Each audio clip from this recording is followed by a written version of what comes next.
Hi, I'm Dawn, and welcome to class today. My pronouns are she and her. And this total body strength and stability class for the pelvis, the lumbopelvic region, so just where the pelvis and the spine meet, that lumbar region and shoulder girdle. We're going to start with a Breathe Light paced practice today. So I just want to read something to you to start, and this is from Patrick McKeown and his book, The Oxygen Advantage and the Breathing Cure, and most recent book, Atomic Focus, are awesome resources. But the synchronicity of heart rate variability and respiration is called respiratory sinus arrhythmia, RSA. And in a healthy person, the heart rate will increase when we inhale and decrease when we exhale. That respiratory sinus arrhythmia can indicate how well the autonomic nervous system is functioning. So there is a natural sympathetic and parasympathetic response that happens in a healthy individual with each breath in and each breath out when this arrhythmia is functioning well. Okay, a lot of us that can get disturbed after prolonged periods of stress, prolonged periods of uncertainty. None of us have been living with any of that lately, have we?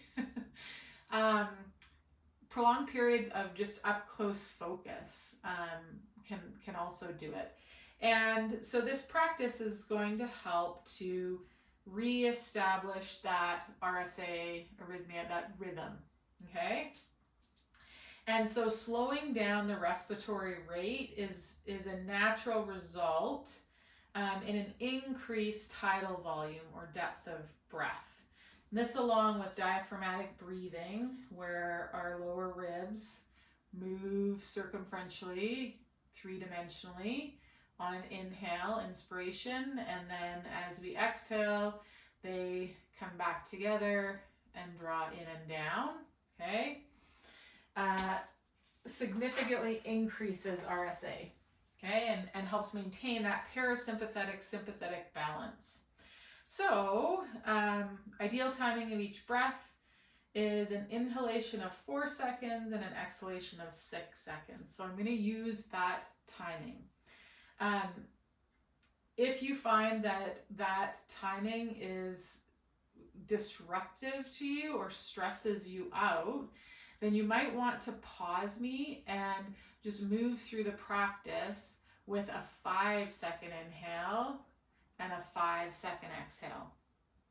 Keep them the same as you practice a little bit, then see about making the inhale shorter and the exhale longer, okay?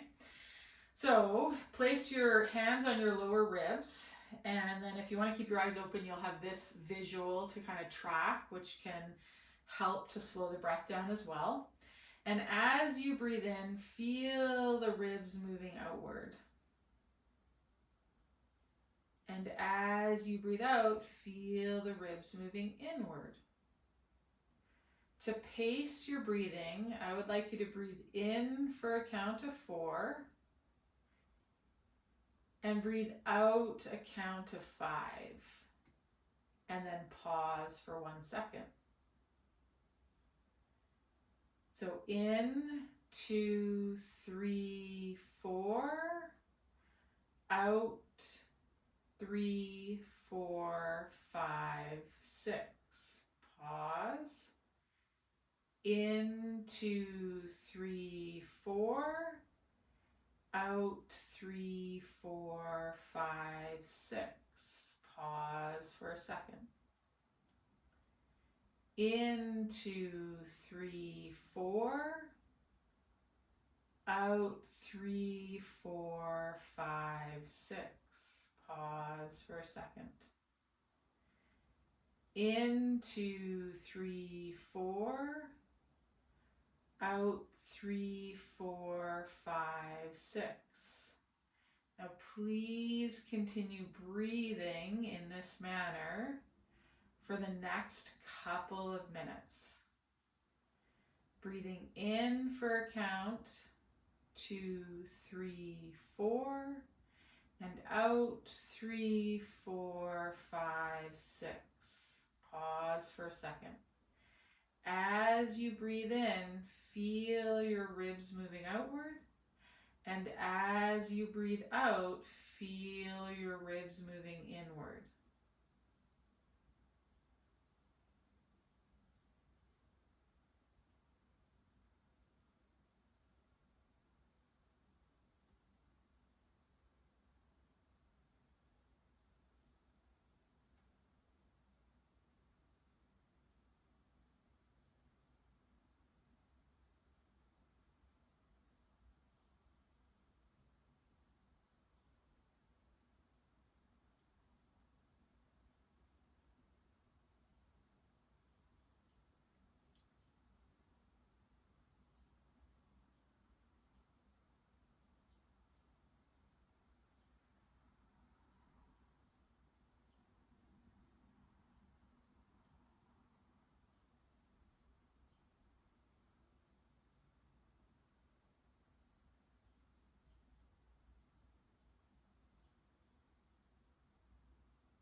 Continue in 2, 3, 4. Out. 3, 4, 5, 6. Pause for a second. In 2, 3, 4. Out. 3, 4, 5, 6. Pause for a second. One last time. In 2, 3, 4. Out. 3, 4, 5, 6. Pause for a second. Just breathe normally. Some things you might have noticed over the course of that practice. You might have noticed saliva building in the mouth. That's a sign that you are effectively using the diaphragm and diaphragmatically breathing. The diaphragm moving is a natural massaging effect on that vagal nerve. And that massage is a parasympathetic stimulator. So when we start to feel that saliva, that's a signal that we're moving into a digest and rest state, opposed to a fight or flight or fawn or fool around, more sympathetic state. Okay? So from there, we are going to move down and onto our mat, making our way onto our belly.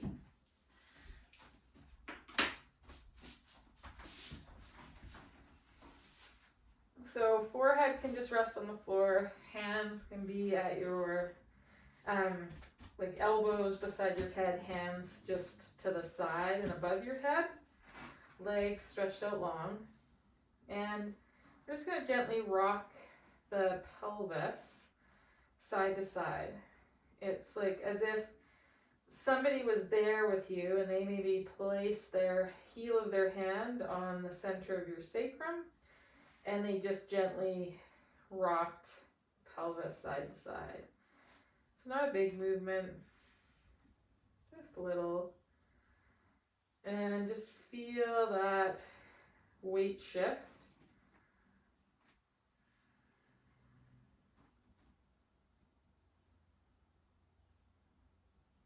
And then let yourself come to stillness. Okay, so from here, what we're going to do is keep that forehead on the floor. If your like facial proportions, my nose is wide but not really long. If your nose is quite long, you might want to have a bit of a folded towel underneath your forehead so you've got enough space and it doesn't feel like your nose is getting smushed. Okay? So those hands, we're going to reach those arms up, straight up, and so our thumbs are towards the ceiling. Okay? And we're going to think about pressing those thumbs to the ceiling, reaching the arms out long, keeping those front ribs drawn in and down. Okay? So you might feel a stretch kind of from the bottom ribs out to your thumbs. And then we're going to take the arms out to our side, thumbs turning down, hands reaching towards the heels. So we're just going to do that a couple of times. And as you do, notice the movement of your arms and also the movement of the shoulder blades. As you go from a more internally rotated position with the hands reaching towards the heels to an externally rotated position with the thumbs reaching up. Feel how the shoulder blades like depress and the bottom tips arc around, and then the bottom tips, instead of being towards the spine, they're more out towards the armpit. Okay, so 2 more like that, and then just take a rest. Bring the hands down to the ground. Again, you might gently rock the hips side to side.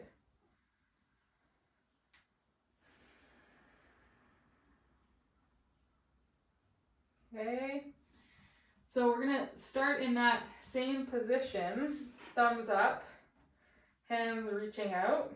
Okay, but this time now, we're gonna bend the elbows, bring the hands behind the head without touching the head, reach the elbows towards the ceiling, away from the floor, so you feel your shoulder blades come together.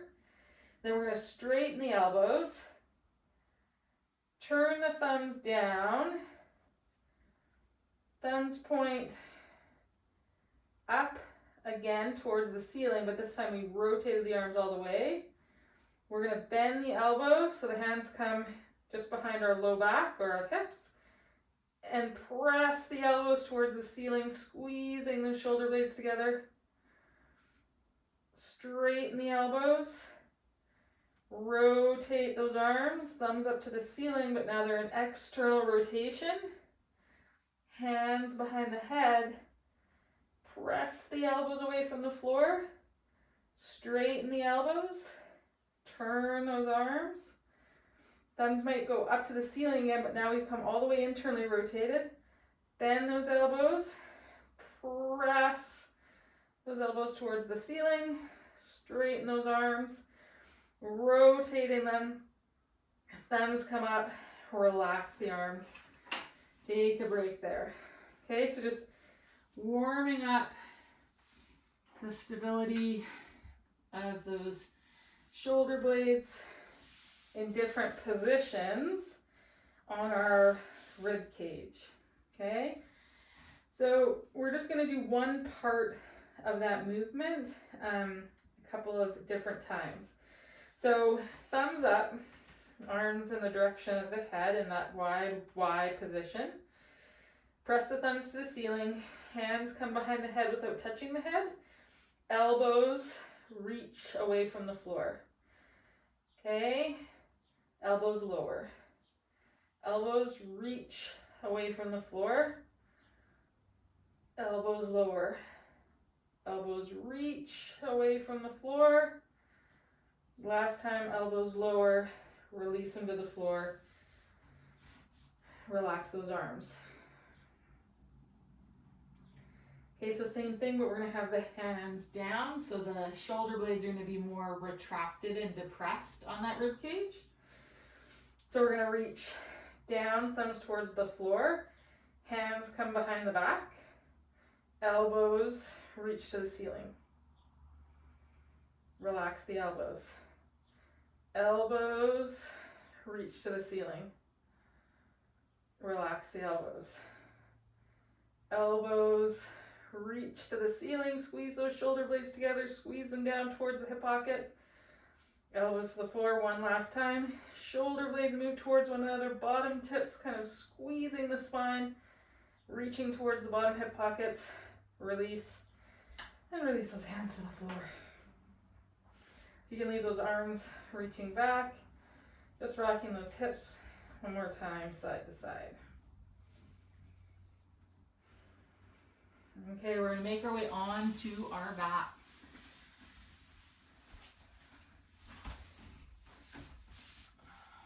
So you could use a light weight for this. I kind of like the effect and how it works, just using a blanket, just a simple blanket, you don't want one that's like too floofy or light. You want something that's got a little bit of weight to it. And you're gonna position yourself so those arms are out at shoulder height, and that blanket is gonna just simply rest on our palm, okay?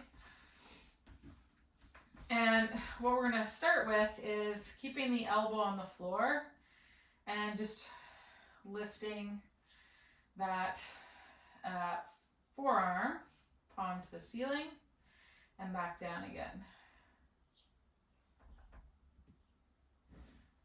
Now, what I want you to think about doing this next time is when you bend the elbow, I want you to think about the elbow reaching in the direction of that hand in order to bend. It's like the elbow reaching that direction pushes the forearm up off the floor, if you will.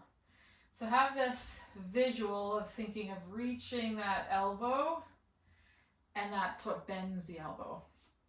And you're gonna do that one more time. Reach the elbow, that's what bends the elbow. We're gonna spin the hand. So now we've rotated and our fingers, my fingertips are pointed to the left, okay? Then I'm gonna slide that across the chest and roll myself out, okay? So this starts to protract that shoulder blade. We start to work that idea of the big O across the back of these shoulders in this position. And then we're gonna come back down and spin it around. Okay, so we're gonna do that again. Lower it. Think of the reason the elbow bends is because the elbow slides. Fingers spin. We reach across, rolling us to the left. You could think about reaching that left arm out towards the fingers, and that helps to unroll us or unfurl us. And we're gonna do that 2 more times. Think of reaching the elbow, that's what bends the elbow. Spin the hand, reach the hand and arm, and then to unwind, think about reaching that bottom arm long. Let that start to unfurl you the other way. 1 more time. Reach the elbow, spin the forearm, reach towards another extended arm, and then bring yourself down and relax. Okay, take the arm out from under the blanket, just bring your arms side by side and just feel your left side and your right side. And simply notice what's present for each of those sides. And then we're going to place that blanket over on our other palm. So that other palm is out long. And again, to start, we're going to think about reaching that elbow, and it's like the elbow reaches from the sternum and the spine, and that's what bends the elbow kind of idea, this like skirting through the elbow, and that's what bends the elbow. And we're just going to get that feeling a couple of times. Reach the elbow, and that's what starts to bend the elbow. 1 more time. Reach the elbow, so it starts to bend the elbow. And this next time we're going to pause once we bend that elbow, and we're going to spin the forearm so the fingertips are pointed, our left fingertips are pointed to the right. Reach the elbow, bend the elbow, spin, and this time we're going to reach across the chest. Let that reaching hand roll you to the right, and then to unroll, think about reaching through that right arm to bring across the back side of the shoulders back to the floor. We're going to do that 3 more times.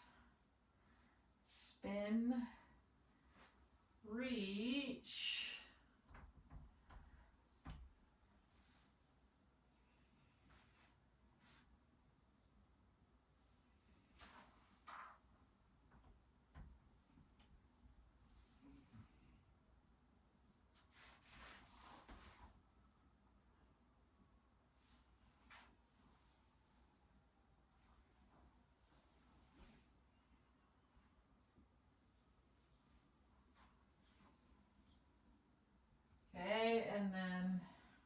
come on to our back. Just let that go.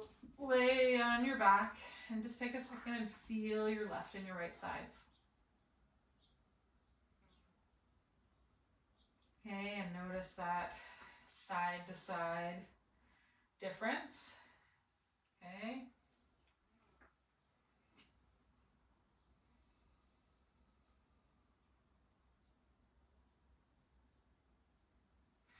Okay, so while we're on our back here, I'm going to turn a little bit so you can see my hand a little bit more clearly. So on our back, I'm going to reach my left fingertips towards the ceiling. I'm going to bend my elbow and I'm going to bend my wrist. And I'm just going to bring my fingertips just to the floor. And then I'm going to see about rolling through my fingers the heel of my hand. And I might get my palm down, I might not. But I'm just going to a couple times in kind of a couple different places just work through extending the fingers, extending the wrist.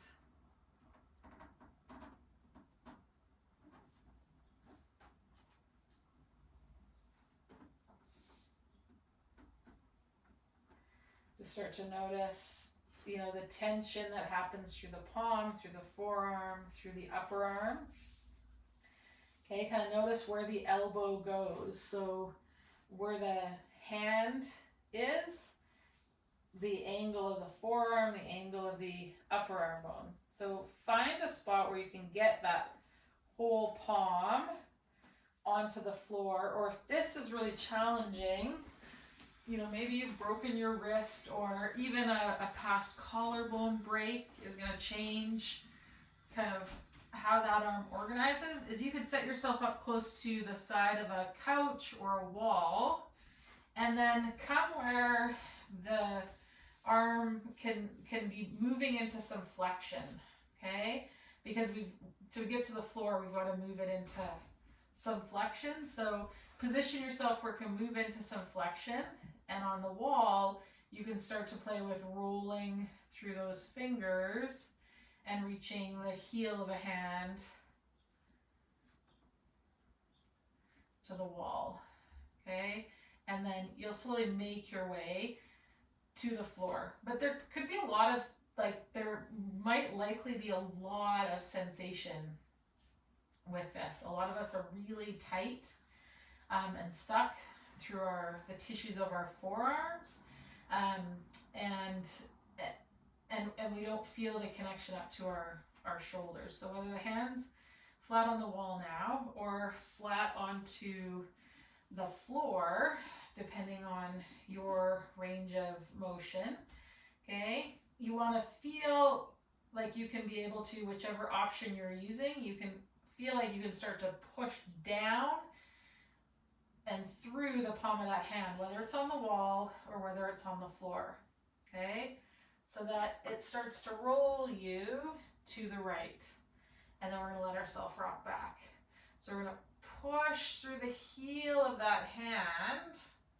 Think about kind of trying to claw at the floor with the fingertip pads and roll yourself away from that arm.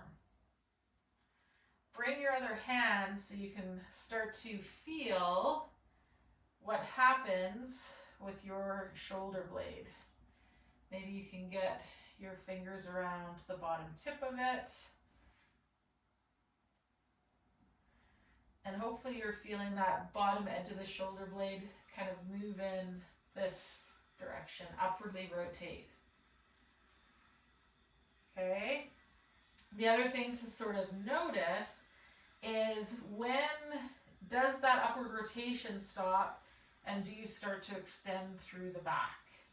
Not a bad thing, but let's think about keeping the front ribs and the front of the pelvis connected so that we drive the movement as we roll to the side here into that shoulder girdle rather than into our spine. Okay, so we want to load these tissues. So we're going to differentiate from the spine and keep these guys connected. Last one. Press, press, press, press, press, press, press. Keep trying to press down, down, down, down, down. Build some tension here. 4, 3, 2, and 1. And relax that.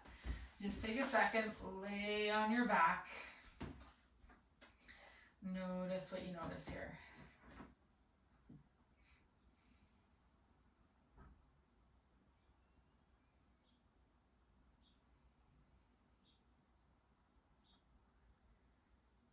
Okay, and then we're going to take that exploration over to our other side.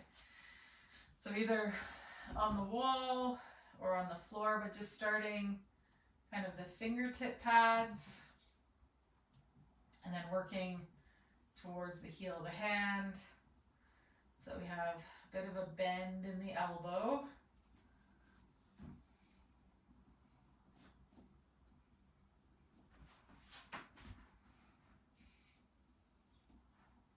And we want to be able to push down into the ball, the heel of that hand when we get it to the ground.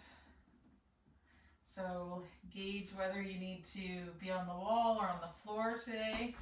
We're going to straighten that left leg. Your fingers could turn out a little bit, but try to have that elbow be in line with the shoulder and over the wrist rather than out to the side. Okay, push down through the heel of the hand and feel how that starts to roll you to the left. Again, you might take your right fingertips and feel what happens with that bottom edge of the shoulder blade as you go side to side here. Think about pressing down into the floor with the hand, but reach away from the lower body with the elbow. Okay, again, notice if you're extending and see if we can keep that connected in the front and direct the load around that shoulder blade and into some upward rotation and into some external rotation of that arm. Last 2. Okay, we're gonna let that go. Bring the arm to your side and just notice what you notice here. Okay, we're gonna move on to our hands and knees. Okay, so on the hands and knees, you might want to just scoot the yoga mat out of the way a little bit so that the hands can be on the floor. And that's just because it's a little bit more slippery. Now, if I bringing my hips back onto my heels is going to have there be less weight through my hands. Okay, the more I come up onto the hands, the more load is going to come through those tissues of the forearm and into the hand. Okay, so gauge where you want to be. I'm going to start back on my heels. And what we're simply going to do to start with is just gently rock forward and back.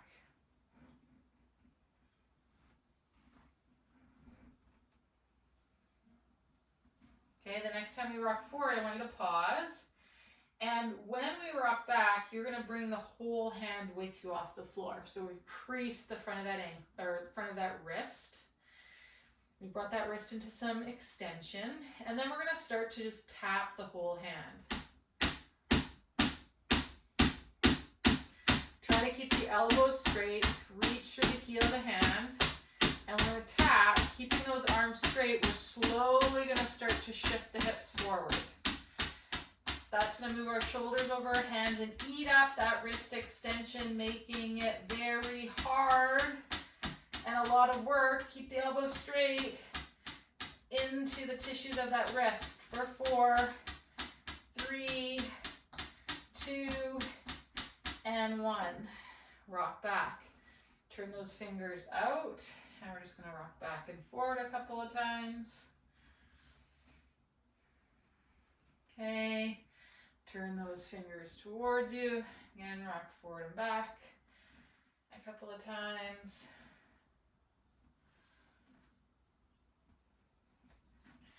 Depending on your flexibility, you might turn the fingers so they're towards one another. Just kind of find all the iterations of where those hands could be and those fingers could be pointing towards one another as you rock forward and back. And again, if you've ever broken your wrist, it can be really great exercise to just get the bones of the radius and the ulna and the wrist kind of just articulating around one another a little bit better. So one more time, we're going to shift our weight back, shift our weight forward. You might even think about pulling yourself forward with the heels of the hand. Find the crease in the front of that wrist. As you shift back, keep that crease, lift the hands, reach through the heel of that hand or the bottom of the arm, keeping the elbows straight. We're going to start to tap. Keep those front ribs in and down. Elbows straight. Oh, it's so hard. My elbows want to bend like crazy. 4, 3, 2, and 1. Let that go. We're just going to spin those hands on one another.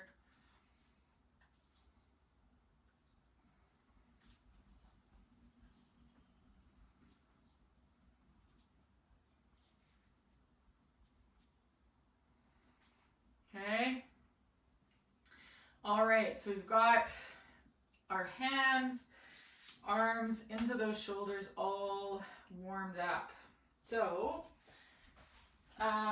before we do that, we're gonna put that blanket out, and you're gonna need, you could use either a chair or wall.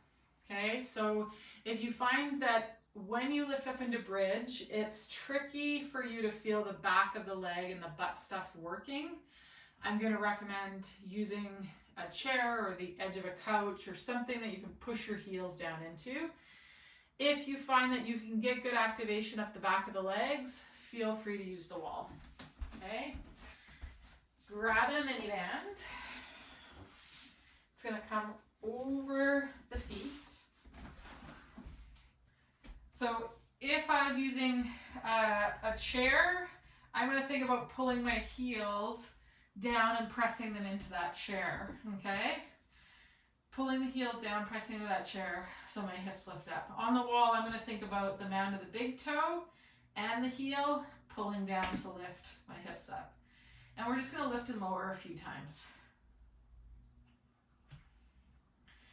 And you don't need to lift that high, just to the degree that you feel the back of the leg stuff working here.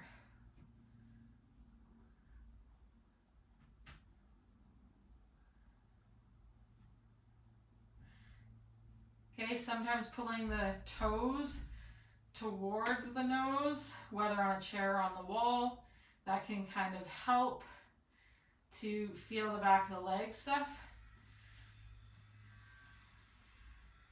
Okay, so the next time we're going to hold, okay, and pull one knee to the chest.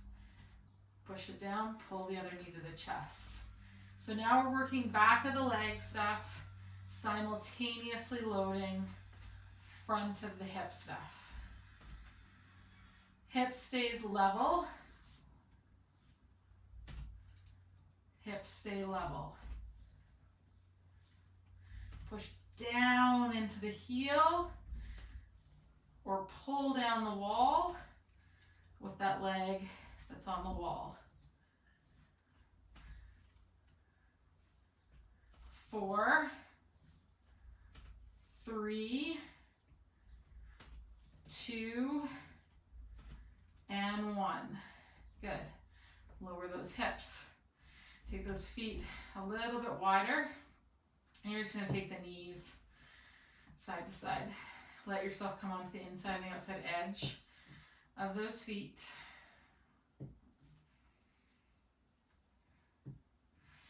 If you felt your low back at all with that, on this next set, we're going to do one more round. Push the ceiling away like you're doing a push-up. And that should protract the shoulder blades and set your spine into a more natural curve, so that upper spine being a little bit flexed. There'll be less likelihood of you taking up the slack in spinal extension, okay? Which is what is happening when we start to feel the low back. So find your push down into the chair, or your pull down the wall, lift the hips, press the ceiling away if you feel your low back at all, and we're gonna march. Doesn't need to be fast.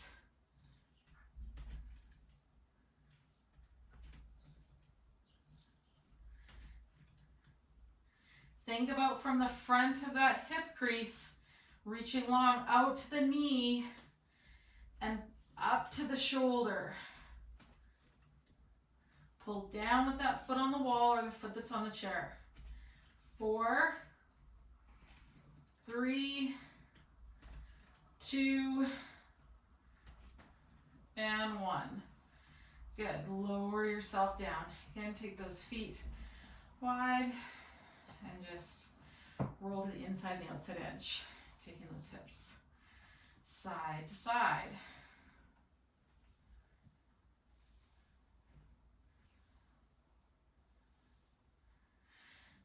Okay, we're going to take that band off, and using the chair or the wall, however you're set up, we're going to, on the wall, it's easy because I can just walk the foot up more. On the chair, you might have to move a little further out from the chair to have the knee be at less than 90 degrees. Okay, so from here, we're going to pull down the wall with those legs, especially the big toe mount. On the chair, you're going to push the heel into the chair just so the buttocks lift up. So my upper waistband is still on the floor, okay? I've just engaged the back of the leg stuff, the hamstrings, and the glutes a bit, so the glutes have cleared the floor. From there, I'm going to lift the other leg straight up to the ceiling. So keeping the hips level, I'm going to reach that leg towards the wall without losing the pelvis. As I do that, my leg that's stabilizing is going to work like crazy. Okay? If your hamstring doesn't let you have the leg be straight, or your quadricep doesn't have enough strength to keep the leg straight, and your leg is bent, that's fine. Think about the movement of your upper leg bone arcing towards that wall. Whew, and you're going to feel that stabilizing leg work like crazy. The glute turn on a bit more each time. For 2 more, 1 more, and relax it down. Okay. Let's just take those feet, turn them out, and just take the knees side to side, run the inside edge and outside edge of each foot. And then we're going to come back. This time find either the heels on the chair or the ball of the foot on the wall. Gently press down or pull down the wall just to your buttocks clear a little bit. Okay. Low back, top of the waistband still touching.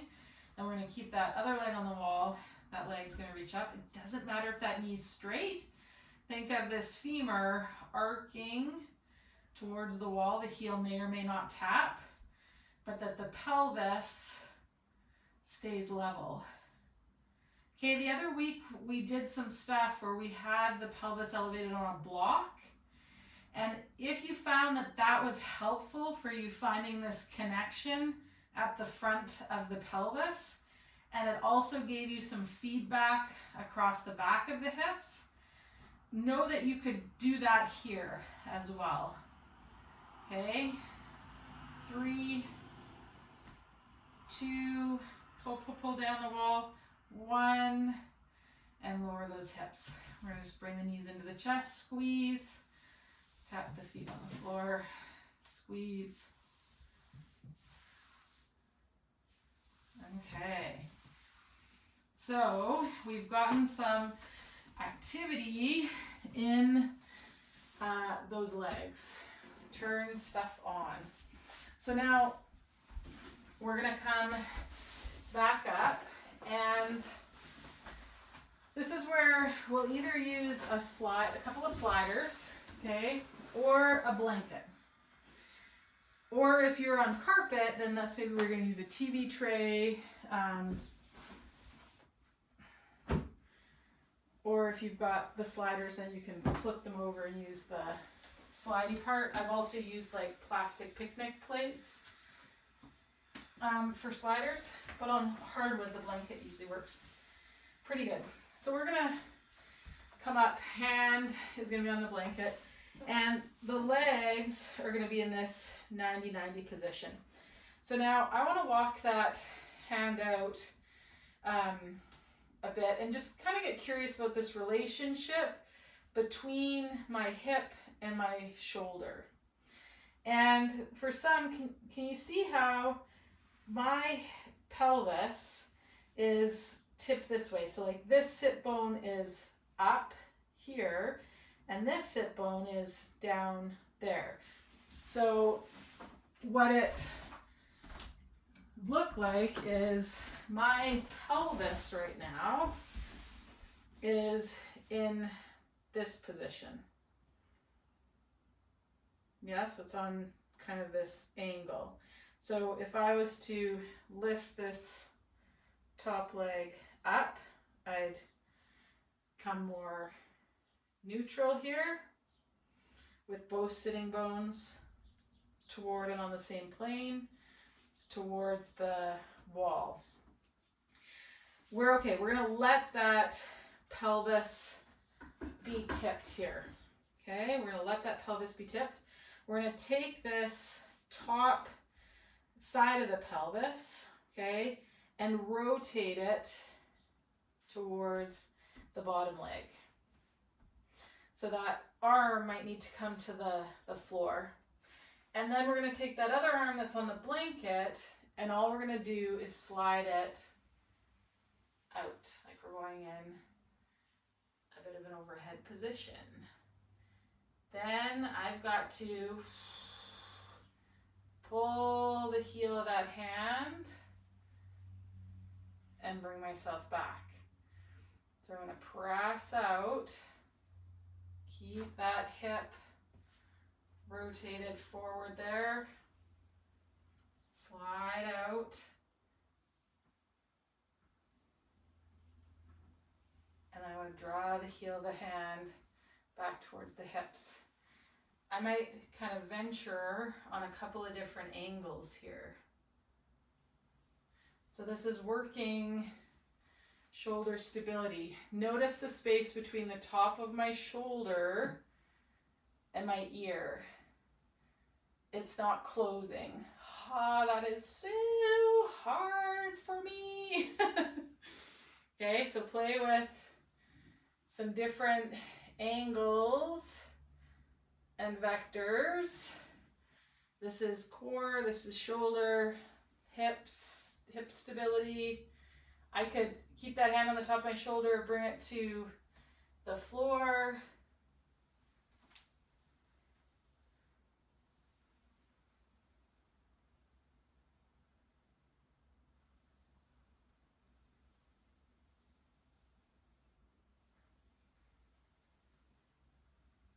Maybe I let the thumb lift up and I kind of play that pinky edge. Oh, really feel the back of my arm with that.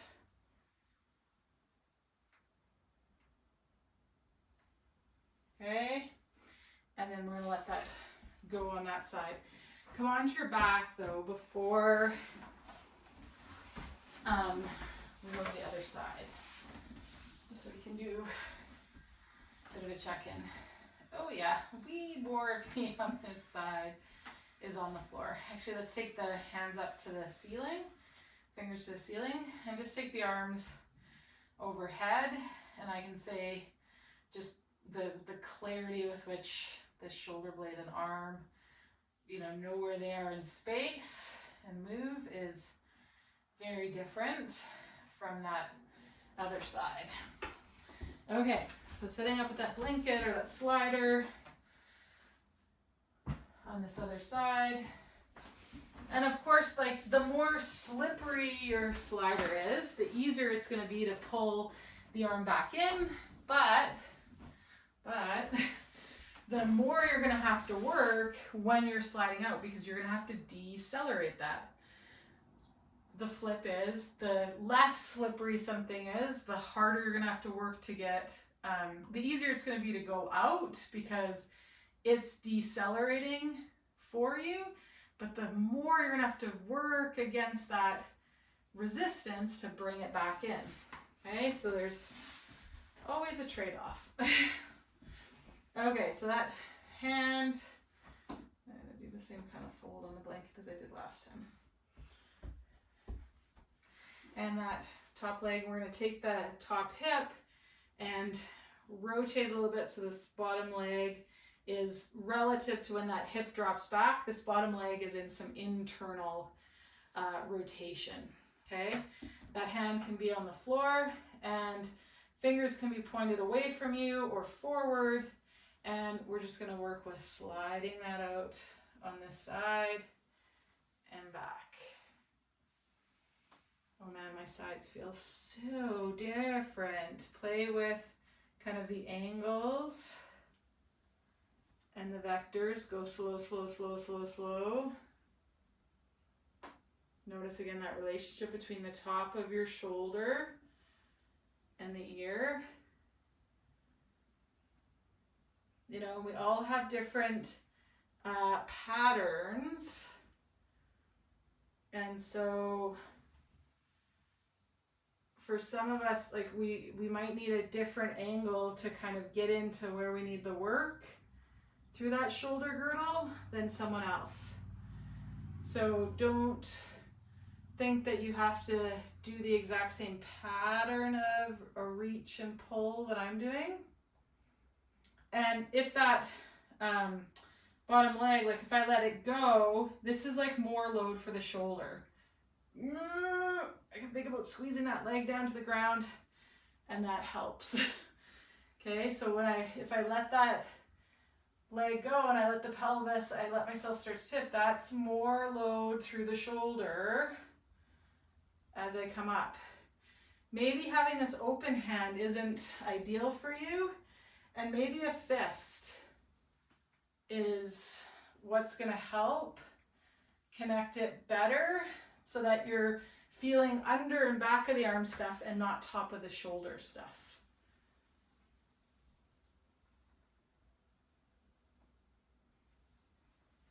Okay, let that go. And again, like it doesn't have to be perfect. We just have to get some input into the tissues, and that will make an impact. And then let's come onto our back. See how that feels. Oh yeah, much more spillage onto that side. Okay, so we are going to finish with, I'm going to use the blanket because I'm still, this bone on my elbow is still a bit sore from a whitewater incident with some rocks about a month ago. Okay, so pad up your yoga mat, and we're going to come down onto our forearms. Okay, so down onto our forearms.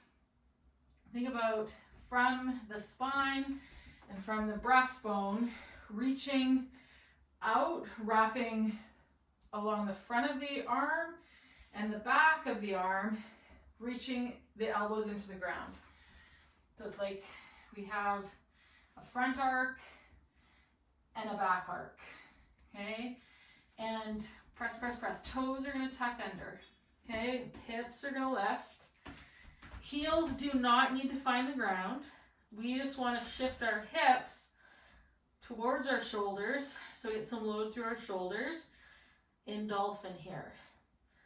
And then we can lower the knees. And we're just going to lift and lower a couple of times. Reach, reach, reach. Press through those elbows. Sometimes making fists and pressing the pinky side of the hand down to the ground can help. Just think about pivoting around the shoulder. Don't worry about straightening the legs. Hold dolphin here. Knees can be bent. Press, press, press, press, press. 4, 3, 2, and 1. Lower down. Shift your hips back. Reach the arms out. Okay, keeping that left hand reached out long. We're going to reach back behind the hip with the right, circle over, place that hand, swim back with the left, reach over, place that hand. One more time, swim with that right arm, swim with that left arm. One more time right, one more time left.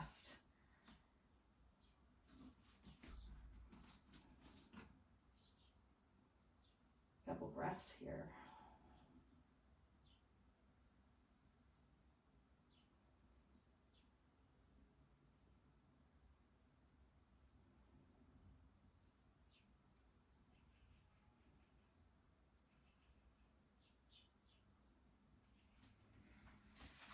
Okay, come up on the hands and knees. We're going to take our mini band. It's going to come around our wrists. Last thing today. And then we're going to take that right leg out to the side. So the foot is roughly, go this way. The foot, line up the yoga mat. The foot and the knee are like along that same line, relatively, okay? So once you're here, what we're going to do is rock the hips straight back. It's like the leg that is bent, we're trying to bring that sit bone back towards that heel and then coming up. Toes are forward. This is going to load the inner thigh more, but we also could come up with toes to the ceiling, and now this is going to bias more of the hamstring. Press firmly through that heel, or press firmly through the sole of the foot as you rock back and forward. The back foot toes could be tucked under, or we could be resting on the top of that foot. Okay, toes tucked under, we get a stretch across the sole of the foot.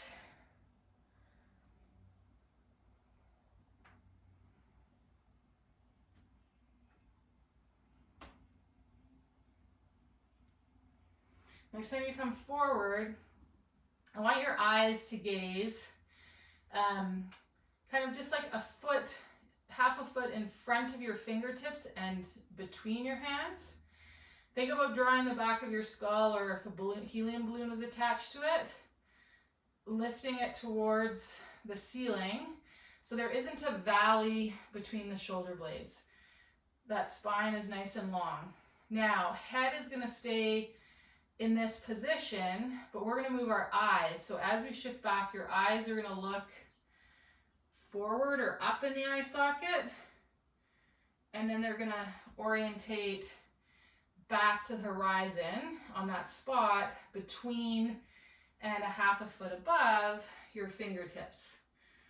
Okay, so just do 2 more where the eyeballs roll in the eye sockets.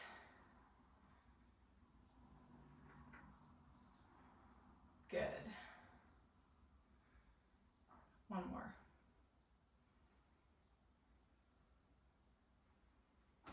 Okay, we're going to take the band off. Just be on your hands and knees here for a second.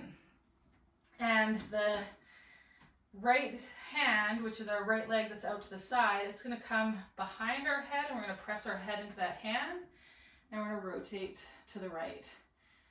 Then we're going to arc the elbow overhead towards the floor, towards that left wrist, up, open, okay, arc it back towards that left wrist, up, open, or in whatever way you feel is interesting to you today. Keep the head pressing back into the hand. The hand gently cups the back of the head. So you're just going to move that elbow in whatever way feels interesting to you today. You could rock back on the hips and rock forward. Okay, 2 more.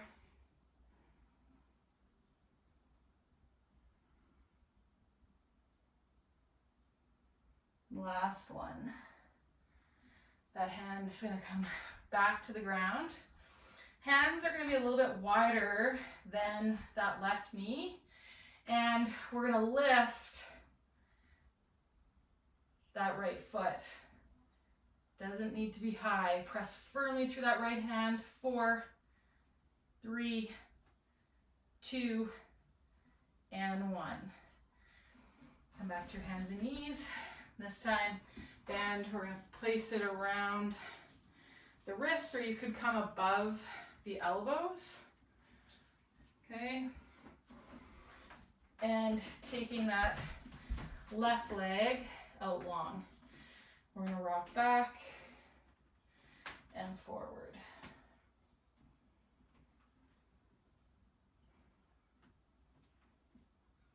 Okay, again, this is going to bias with the toes forward, more of the inner thigh stuff.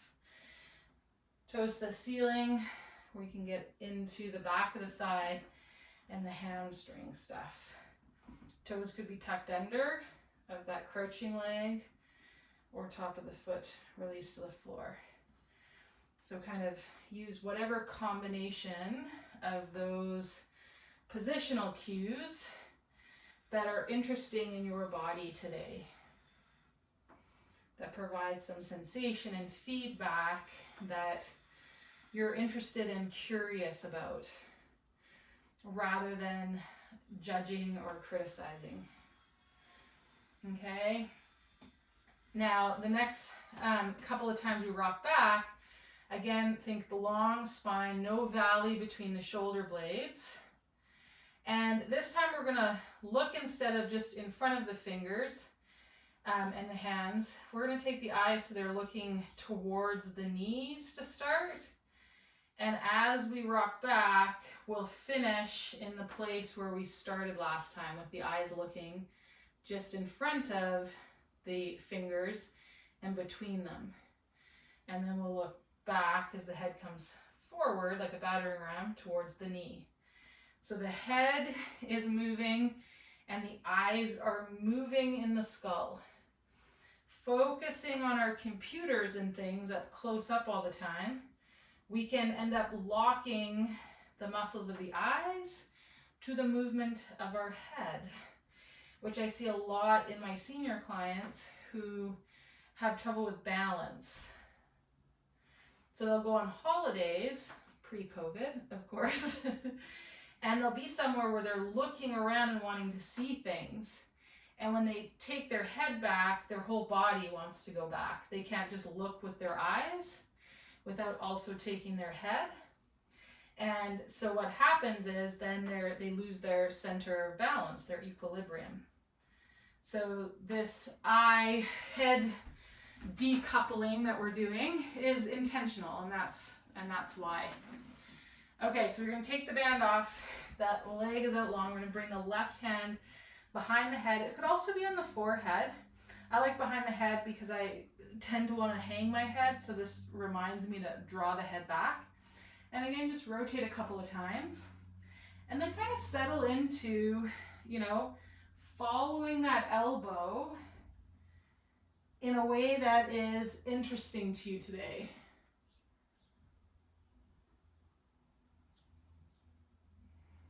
And you can hinge at the hip and sit back towards the heel or not.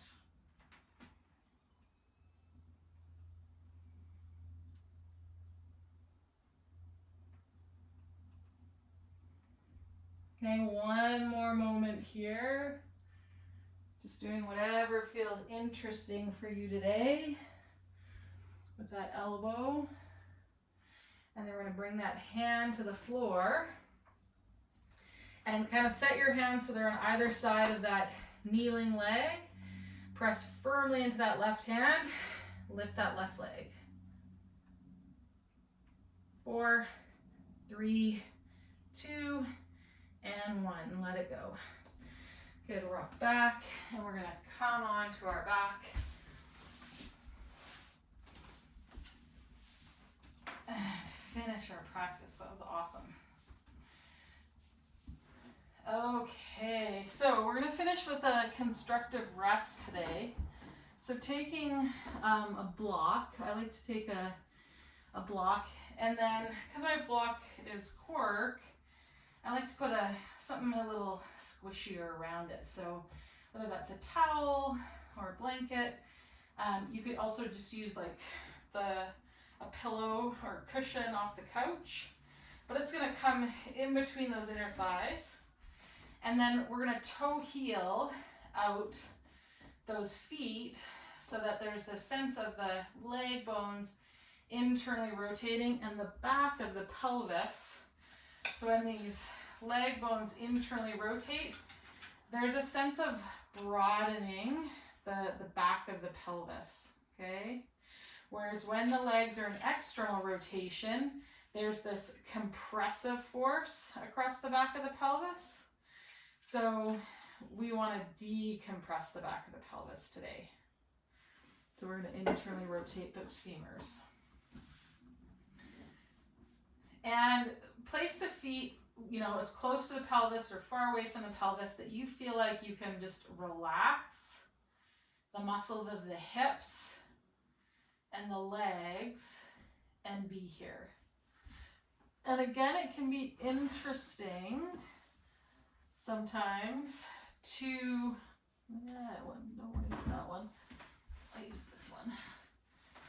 To maybe use a full blanket or towel or a skinny yoga block and prop the pelvis up.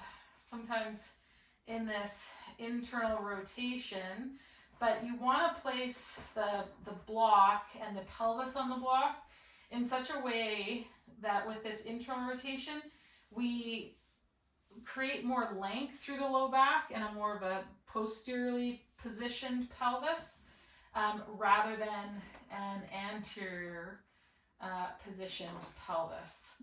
So that's where I kind of like set my sacrum across the back edge of my block and let the top of my pelvis kind of fall off of it towards my shoulder blades. And that sets up this nice wide settling or centrating of the femur bones into the hip socket.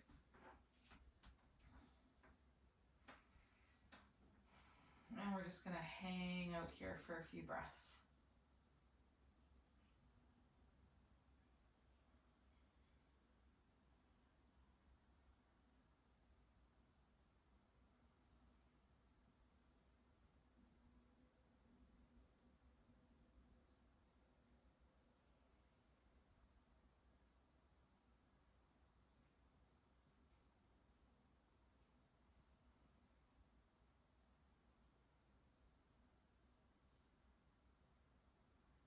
Maybe as you're breathing, you start to feel or notice the heart rate.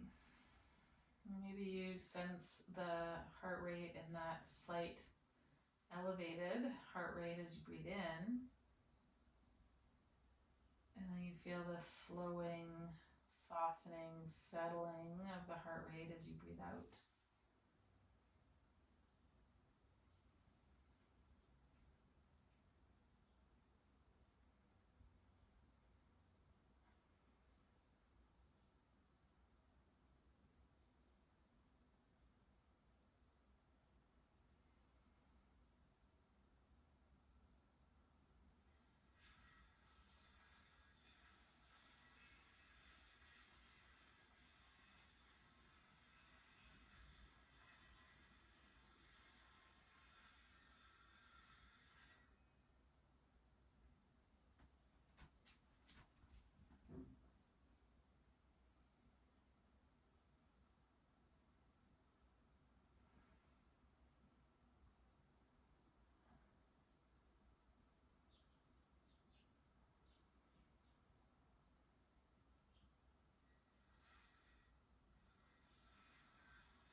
Okay, so if you've placed a block under the pelvis, you're going to lift the pelvis, bring the pelvis to the floor.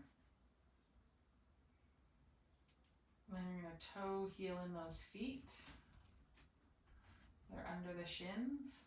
Remove the block from the thighs. If you wanted to use this little prop that you've created, you could always bring it behind the thighs here and extend the legs out long.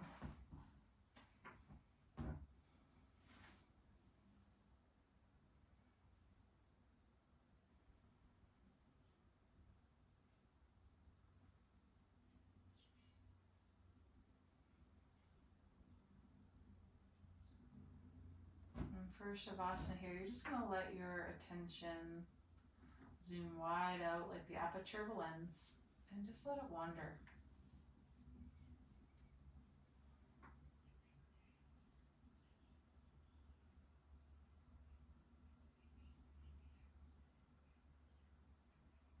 And when I say let it wander, let it move around the sense organs of your physical body.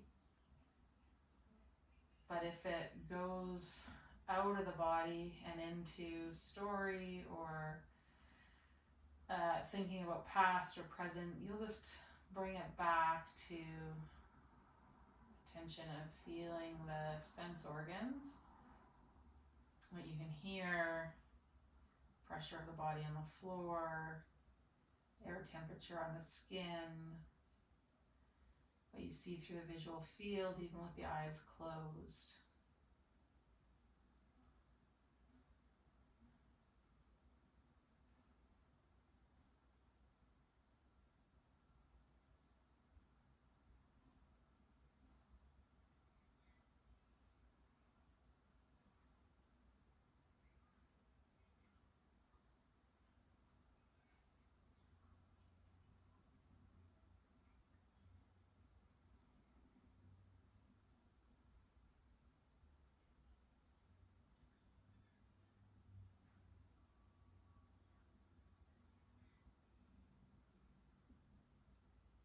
And my invitation to you is to stay here for as long as is comfortable for you today. I'm going to finish the practice here